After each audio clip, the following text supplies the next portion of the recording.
Hi everyone! In this section we'll look into the uniform circular motion of satellites in orbit. So let's first consider Newton's orbital canon. This is a thought experiment that asks the question, why do satellites stay in orbit? Why don't they fall into Earth? So let's consider that we're releasing a satellite into orbit, a distance of r from the center of Earth. And if we release that satellite with a speed that's not high enough, it will fall to Earth. Depending on the speed, it will fall at different distances, right? So here it falls at this point. Maybe we launch it faster and it doesn't fall until here. At one specific speed, called the orbital speed, the satellite will move so that it is continuously falling, but it's falling at the same rate of curvature as the Earth's surface. So it has to continue to fall around Earth to stay in orbit, but it falls such that it's always the same distance from Earth's center. And this is the orbital speed. We'll see that it depends on the mass of the planet and the radius of the orbit. So let's look at the math for satellites now. In this section, I'll use lowercase m to mean the satellite or the orbiting object, and then uppercase m to mean the mass that it's orbiting. It doesn't always have to be the more massive object, but this would be the planet or whatever our satellite is orbiting in that case. Okay, so we can see that only the force of gravity is acting on the satellite, and it's in the radial direction. So it provides the net force for uniform circular motion to keep the object in its orbit. So our net force is equal to MAC, and it's just Fg here, which equals MAC. Then through Newton's law of gravitation, we have gmm over r squared equals mv squared over r, just plugging in force centripetal acceleration. Notice that lowercase m cancels. The mass that cancels is the mass of the satellite in this case.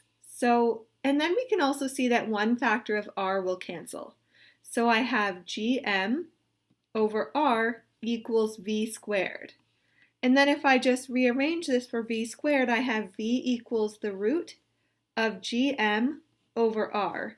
And this is the orbital speed. So the orbital speed of the satellite, we can see now, depends on m, the mass of the object that it's orbiting, and r, the distance between the centers of the satellite and that mass that it's orbiting. So what it doesn't depend on is the mass of the satellite, since that canceled early on. And we also have g here, which is 6.67 times 10 to the negative 11 Newton meters squared per kilogram squared. Then we can also find the period of the satellite in its orbit if we've found the speed by using t equals 2 pi r over the speed, and that will give the period. Satellites, or objects that are orbiting massive objects, are in uniform circular motion because they move at a constant speed but are constantly changing direction. So let's look at some uniform circular motion problems for gravity and orbits. Example 17, determine the period of the moon's orbit about the Earth, given that the mass of the Earth is 5.98 times 10 to the 24 kilograms, and the radius of orbit of the moon from the Earth's center is 3.84 times 10 to the 5 kilometers. Okay, I'll show the math again starting from the beginning. So our net force for this moon in orbit is equal to MAC, which is gmm over r squared. So now m is the mass of the Earth, this capital M, and lowercase m is the mass of the moon. So we have mv squared over r equals gmm over r squared. We have the moon's mass canceling and one factor of r, so v squared equals gm over r. And that gives our orbital speed. Now I want to plug in here the relationship for the period, v equals 2 pi r over the period. So I'm going to plug that in. I'll have 2 pi r over the period squared equals gm over r. So this is 4 pi squared r squared over t squared, which equals gm over r. And now I'm going to isolate for the period squared. So rearranging, I have t squared equals, I'm moving that up here, moving cross multiplying like this. So 4 pi squared r cubed over gm when I divide that down to the other side.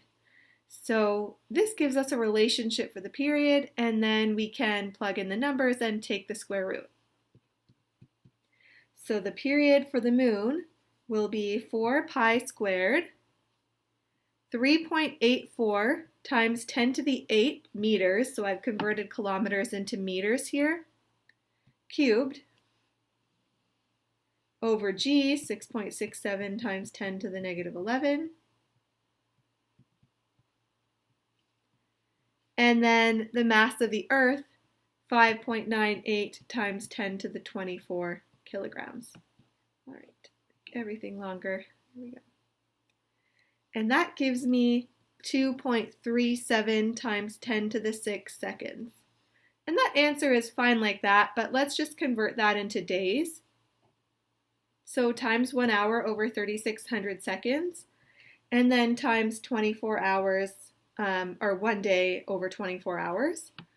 And that gives 27.4 days. So this is the moon's orbit with respect to distant stars. It's actually 27.3 days, but we've had some rounding in each of our variables here. Example 18, a special kind of satellite is the geosynchronous satellite, which maintains a constant position relative to a spot on the equator, i.e. it doesn't seem to cross the sky relative to the Earth. Determine A, the orbital period of the satellite, B, the height above the Earth's surface that the satellite must be positioned at, and C, the satellite's orbital speed. Okay, so for A, as the Earth rotates, this satellite is staying at the same position relative to Earth. So that means it must be rotating at the same rate as Earth around its axis. And Earth makes one full rotation about its axis in 1 day. So we must have the same period as Earth for its rotation, which is 24 hours.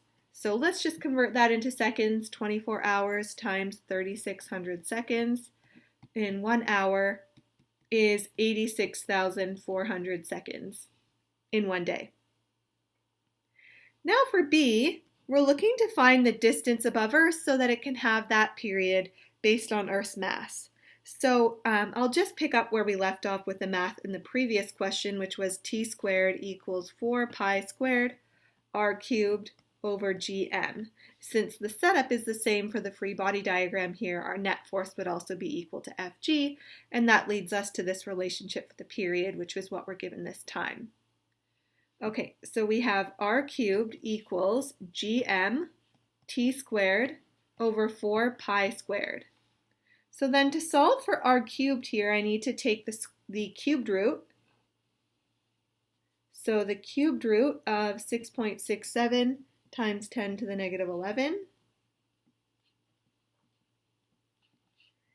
The mass of Earth, 5.98 times 10 to the 24 kilograms. And then 86,400 seconds squared. And all of that is over 4 pi squared. Okay, so doing that, I get a radius of 4.23 times 10 to the 7 meters.